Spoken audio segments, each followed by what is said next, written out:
హాయర్స్ second power channel ప్రస్తుతం మనతో పాటు అమరావతి బహుజన జేఏసీ పోతుల బాలకోటయ్య గారు ఉన్నారు. వారితో ఒకసారి మాట్లాడదాం. సార్ నమస్కారం సార్. నమస్తే. సార్ అమరావతి డెవలప్‌మెంట్ పనులు రాజధానిగా మార్పు విషయంలో చేస్తున్న ప్రయత్నాలన్నీ కూడా కంటిన్యూ‌గా సక్సెస్‌ఫుల్‌గా జరుగుతున్నాయి. మనం చూస్తూ ఉన్నాం. చంద్రబాబు నాయుడు గారు ఆ దిశగా అడుగులు వేస్తున్నారు. అయితే అమరావతి కేంద్రం నిధులివ్వడం అనేది కొంతమంది దానిపైన ఆబ్జెక్షన్ తెలియజేస్తున్నారు. మొత్తం అమరావతిలో పెట్టేస్తే ఎలా? మిగతా ప్రాంతాలు కూడా ఉన్నాయి గదా! అన్నట్టుగా లెటర్‌లు కేంద్రానికి రాస్తున్నట్టుగా వార్తలైతే వైరల్ అవుతున్నాయి సార్. మరి ఎవరు రాస్తున్నారు? మరి ఇప్పుడు కేంద్రం నిధులేమన్నా ఈ లెటర్‌ల పట్ల అంటే దృష్టిలో తీసుకొని తగ్గించే అవకాశం ఏమైనా కనిపిస్తున్నాయా? వీటిపైన మీ ఒపీనియన్ ఏంటి? ఆదిత్య గారు, హ్మ్. మీరు కూడా గత 5 సంవత్సరాలు ఆంధ్రప్రదేశ్‌ని మీరు కూడా ఆయా ఇంటర్వ్యూల ద్వారా మీరు ఫాలో అవుతున్న వ్యక్తులే. అవును. ఆంధ్రప్రదేశ్‌లో ఏ సంఘటన జరిగినా కూడా దాని మీద మీరు మాట్లాడుతున్న వ్యక్తులే. హ్మ్. ప్రజా రాజధాని అమరావతి ఉద్యమం జరిగిన తీరు గాని, హ్మ్. అమరావతి పట్ల అప్పటి ప్రభుత్వం ముఖ్యంగా జగన్మోహన్ రెడ్డి గారు వ్యవహరించిన శైలి గాని, హ్మ్. ఆయన యొక్క దమనకాండ గాని, హ్మ్. లేదా 3 రాజధానుల యొక్క అంశం గాని, తద్వారా రైతులు రహదారి మీదకి రావటం గాని, ఆ రహదారి మీదకొచ్చిన రైతులకు అమరావతి బహుజన ఐక్య సభ, బాలకోట ఇలాంటి దళిత సామాజిక వర్గాల వ్యక్తి కూడా అండగా ఉండటం గాని, హ్మ్. పోరాటం గాని, ప్రభుత్వం మారటం గాని ఇవన్నీ మీకు తెలుసు. అవును. మళ్ళీ ఇప్పుడు హ్మ్. ఇంత జరిగిన తర్వాత 151 సీట్లు కలిగిన వైసీపీ పార్టీ 11 సీట్లకొచ్చి ప్రభుత్వం దిగిపోయిన తర్వాత హ్మ్. అమరావతి ఏకైక రాజధాని అన్న Bharatiya Janata party, Janasena party, Telugu Desam party కూటమి 124 సీట్లతో అధికారంలోకి వచ్చిన తర్వాత మళ్ళీ అమరావతిలో నిధులివ్వొద్దు అని ప్రపంచ బ్యాంకుకి ఆకాశ రామన్న లేఖలు రాయటం, హ్మ్. అజ్ఞాత వ్యక్తులు లేఖలు రాయటం, ఎవరో హైదరాబాద్‌కు సంబంధించిన ప్రొఫెసర్ హరగోపాల్ గారు హ్మ్. రాయలసీమకి వెళ్ళి ఓ సందర్భంలో అంతా అమరావతిలోనే చేస్తారని చెప్పని ఒక 3 ప్రాంతాల మధ్య ఒక విభజన గీత గీసే మాటలు మాట్లాడటం ప్రొఫెసర్ అయ్యింది. ఒక విశాఖపట్నంలో రిటైర్డ్ ఐఏఎస్ ఆఫీసర్ ఎవరో శర్మ అంట. ఆయన నిద్రపోకుండా లెగిసి చంద్రబాబు నాయుడు గారికే లేఖ రాసి, మీరు దాదాపు 40,000 కోట్ల రూపాయలు అమరావతిలో పెడతారని చెప్పేసని మాట్లాడటం అనేది, ఇది జగన్మోహన్ రెడ్డి గారి హిడెన్ ఎజెండానండి. హ్మ్. మీరు 2019కి ముందు కూడా జగన్మోహన్ రెడ్డి గారు అమరావతి మీద ఇలాగనే చెప్పాడు. ఒక పక్కేమో అమరావతి రాజధాని అని అసెంబ్లీలో ఆమోదిస్తూనే, రెండో పక్క సన్నాయి నొక్కులు నొక్కుతూ అమరావతి గ్రాఫిక్సు, అమరావతి మునిగిపోతుంది, అమరావతి చంద్రబాబు నాయుడు గారి యొక్క అమరావతి, వాళ్ళ సామాజిక వర్గమే ఉంది అని ఒక ప్రచారాన్ని నిదానంగా తీసుకొచ్చారు. నిజానికి ఏందంటే కూటమి ప్రభుత్వం ఇలాంటి దుష్ప్రచారం మీద చర్యలు తీసుకోవాలండి. మీరు ప్రొఫెసర్ హరగోపాల్‌కి పౌర హక్కుల సంఘం నాయకుడు అంటారు. హ్మ్. పౌర హక్కుల సంఘం అంటే ఏంటండి?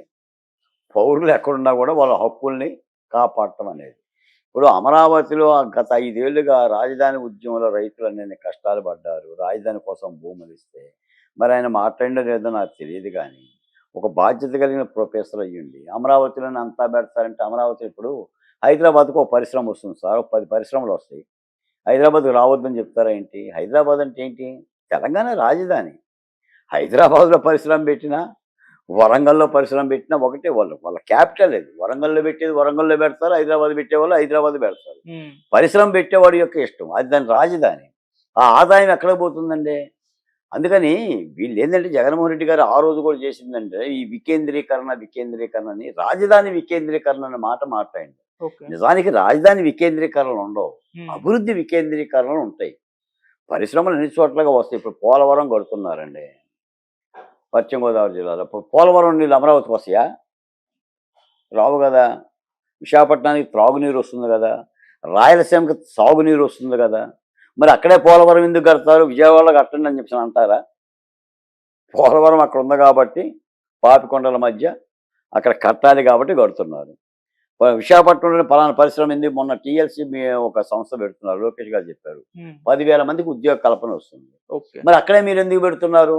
మరి కోస్తాంధ్రలో ఒక్క పరిశ్రమ కూడా లేదు కదని మాట్లాడతారా? లేదా శ్రీ సిటీ పెట్టారు తిరుపతిలో. లేదంటే కియా మోటార్స్ పెట్టారు.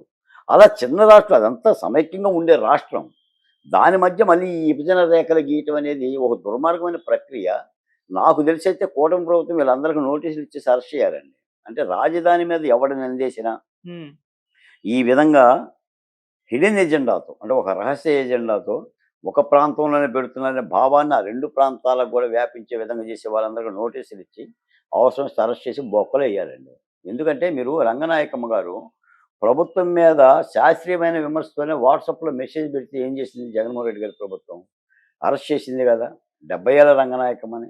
మరి 73 ఏళ్ల అంకబాబుని కూడా సొక్కా లేకపోకుండా అరెస్ట్ చేసింది కదా. ఈ విష ప్రచారం ఏందండి? ఇది చాలా ఇబ్బందికరమైన విషయం. కూటమి ప్రభుత్వం కూడా ఈ దిశగా ఆలోచించాలి. వాడెవడో ఆకాశ రామన్న ఉత్తరాలు రాస్తే ఎవడు రాసిందాడు? వాడి పేర్లేంటి, వాడి ఊర్లేంటి, వాడు వెనక ఎవడున్నాడు, దాన్ని తీసి బయటికి తీయాలండి వాళ్ళని. హరగోపాల్కి అంత అవసరం ఏముంది?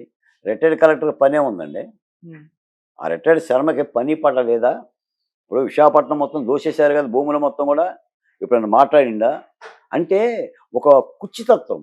నాకు తెలిసిందంటే మరి ఈ జగన్మోహన్ రెడ్డి గారు ఏ ముహూర్తంలో ఆ విషబీజపు విత్తనాలు నాటాడో ఇప్పటికీ నేను చూస్తూనే ఉన్నా. ఇప్పటికీ కూడా ప్రపంచ బ్యాంకు 15,000 కోట్ల రూపాయలు అప్పిస్తే అమరావతికే పెడతారా?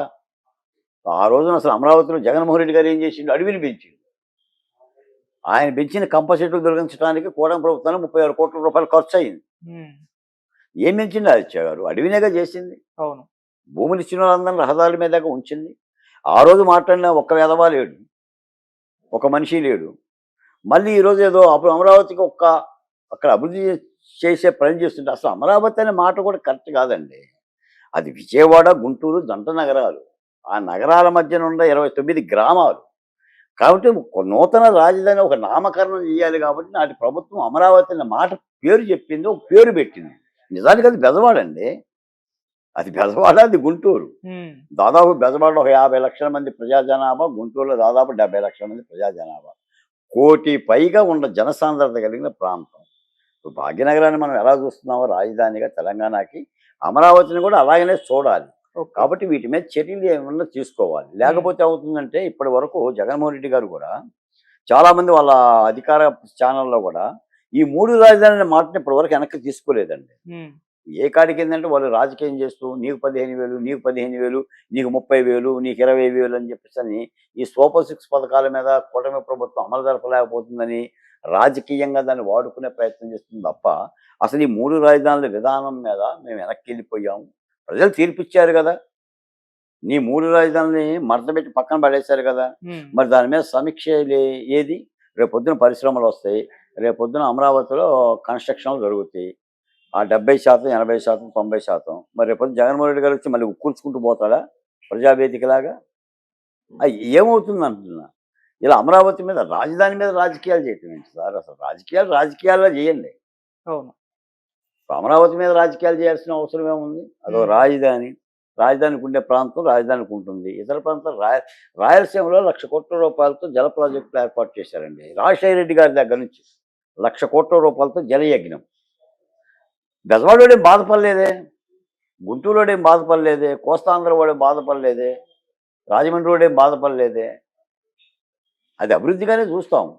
ఈ రోజున కూడా జల ప్రాజెక్టులు కడుతుంది కూటమి ప్రభుత్వం. ఇప్పుడు వంశధార, హంద్రి నీవ, రాయలసీమ ప్రాజెక్టులన్నీ కూడా ఉక్కు ఫ్యాక్టరీ ఒకటి పెడుతున్నారు, కడప ఉక్కు. దానిలో అది మా రాష్ట్ర ప్రాజెక్టుగానే భావిస్తాం. విశాఖ ఉక్కు అయినా కడప ఉక్కు అయినా కానీ వాళ్ళు పెట్టమనే చెప్తాం తప్ప ఈ ఆకాశరామన్న ఉత్తరాలు రాసి ఈ విధంగా చేసే వాళ్ళ పట్ల కూడా ఏదైనా చర్యలు తీసుకుంటే అలాంటి దుష్ప్రచారానికి కళ్ళం వేసినట్టు అవుతుంది. కాబట్టి అభివృద్ధి చేయటం ఒక ఎత్తు అయితే అభివృద్ధి చేస్తాం. నీ అభివృద్ధి మొత్తం కూడా నీరు గారే విధంగా ఇట్లా ప్రాంతీయ విభేదాలను రెచ్చగొట్టే వాళ్ళ మీద చర్యలు తీసుకోకపోతే నీ అభివృద్ధి ప్రజలకు కనిపించదు. ఈ విద్వేషమే కనిపిస్తుంది. ఎందుకంటే సమాజం ఎలా ఉందంటే మంచి చిన్నగా నడుస్తుంటే అబద్ధం పరుగులు పెడుతుంది. అంటే మంచి నిద్ర లేవకముందే అబద్ధం ఊరంతా తిరిగి వచ్చిందని అన్నట్టుగా అబద్ధాలతోనే రాజకీయాలు చేస్తున్నారు.